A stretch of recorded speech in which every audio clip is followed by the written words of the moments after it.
Hello everyone, I am Neelam. Welcome to Mata Mondai Oswal YouTube channel. First of all, subscribe this channel so you can get notification. Students, today we are going to start history, chapter number 6, Banda Bahadur and the Sikh missiles. Banda Bahadur तथा Sikh मिसलें. So let us start the introduction to the chapter. The first point is meeting of बंदा बहादुर with Guru Gobind Singh जी इन 1708. तो बंदा सिंह बहादुर और गुरु गोविंद सिंह जी की मुलाकात 1708 में हुई. A bairagi named Madho Das came in contact with Guru Gobind Singh ji at Nanded in Maharashtra. 1708 में माधो दास नामक एक बैरागी नादेड़ नामक स्थान पर गुरु गोविंद सिंह जी के संपर्क में आया. He was so much impressed by the personality of Guru Gobind Singh Ji that he immediately became his follower. तो गुरु गोविंद सिंह जी के आकर्षक व्यक्तित्व ने बंदा सिंह बहादुर को इतना प्रभावित किया कि वह शीघ्र ही उनका शिष्य बन गया. Guru Sahib ji sent him to the Punjab to lead the Sikhs in their struggle against the Mughals. He became popular as Banda Bahadur in the Punjab. तो शीघ्र ही गुरु गोविंद सिंह जी ने उसे सिखों का नेतृत्व करने के लिए पंजाब की ओर भेज दिया और पंजाब में वह बंदा बहादुर के नाम से विख्यात हुआ. And the second point is बंदा बहादुर इन द पंजाब. बंदा बहादुर पंजाब में. Banda Bahadur reach the Punjab on the instructions of Guru Gobind Singh Ji. He organized the Sikhs in the Punjab and started his military expeditions.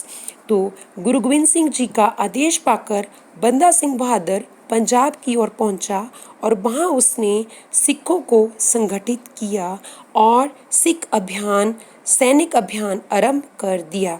And the third point is success of Banda Bahadur. Banda Bahadur की सफलताएं. बंदा बहादुर punished the executioners of Guru Tegh Bahadur Ji and two Sahibzadas of Guru Gobind Singh Ji.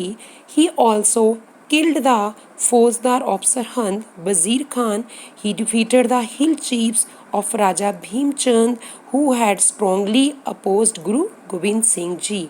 तो बंदा सिंह बहादुर ने गुरु गोविंद सिंह जी के 2 साहिबजादों को शहीद करने वाले जल्लादों को दंडित किया और बंदा सिंह बहादुर ने सरहंद के फौजदार वजीर खां का भी वध कर दिया और इसके अतिरिक्त उसने गुरु गोविंद सिंह जी के विरोधी पहाड़ी राजा भीमचंद को भी परास्त किया. And the fourth point is important victories means महत्वपूर्ण विजय. The important victories of Banda Bahadur were of Sadhaura, Sirhind, Jalalabad and Lohgarh. तो बंदा सिंह बहादुर की महत्वपूर्ण विजय थी सढौरा, सरहंद, जलालाबाद तथा लोहगढ़ की विजय.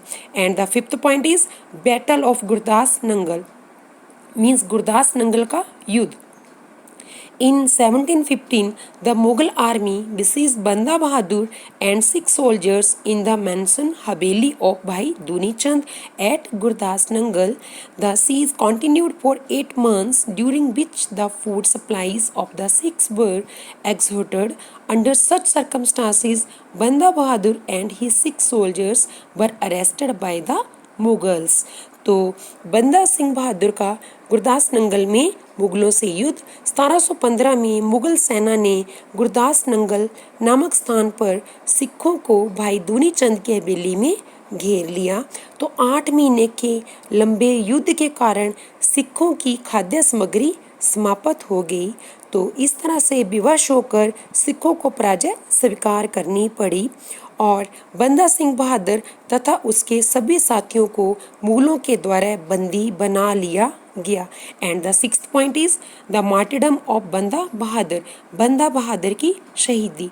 बंदा Bahadur and his 6 soldiers were first taken to Lahore.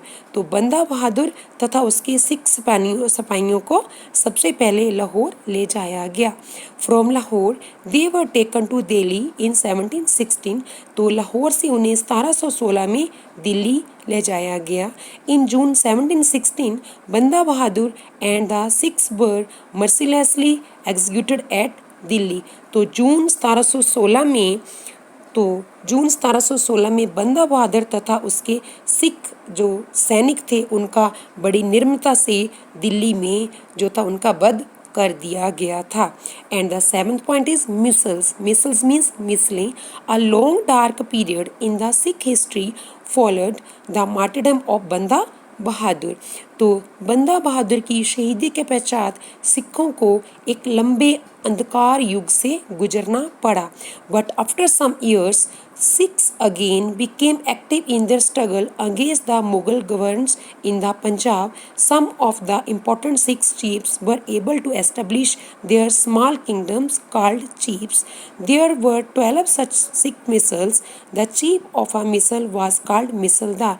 तो परंतु कुछ समय के बाद सिख उन्हें द्वारा मुगलों के विरुद्ध विद्रोह करने के लिए तैयार हुए और इनमें से कुछ सिखों के जो मुखिया जत्थेदार थे उन्होंने छोटे छोटे राज्यों को जो कि बाद में मिसलें कहलाई और इस तरह से इस संकट काल में भी उन्होंने 12 जत्थों का उत्थान किया और इन जत्थों में समानता होने के कारण इन्हें ही मिसलों का नाम दिया गया और प्रत्येक जो जत्थे का चीफ था वो मिसलदार कहलाता था।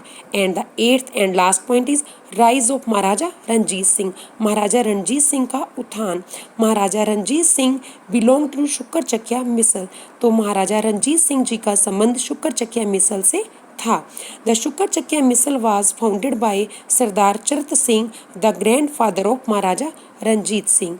तो इस मिसल की स्थापना उनके दादा चरत सिंह जी ने की थी।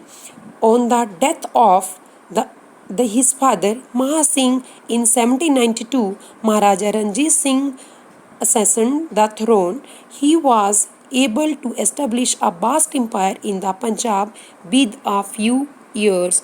तो 1792 में अपने पिता की मृत्यु के पश्चात महाराजा रणजीत सिंह जिनके पिता का नाम महा सिंह था उनकी मृत्यु के पश्चात रणजीत सिंह जी गद्दी पर बैठे और उन्होंने थोड़े ही समय में पंजाब में एक विशाल साम्राज्य की स्थापना कर ली।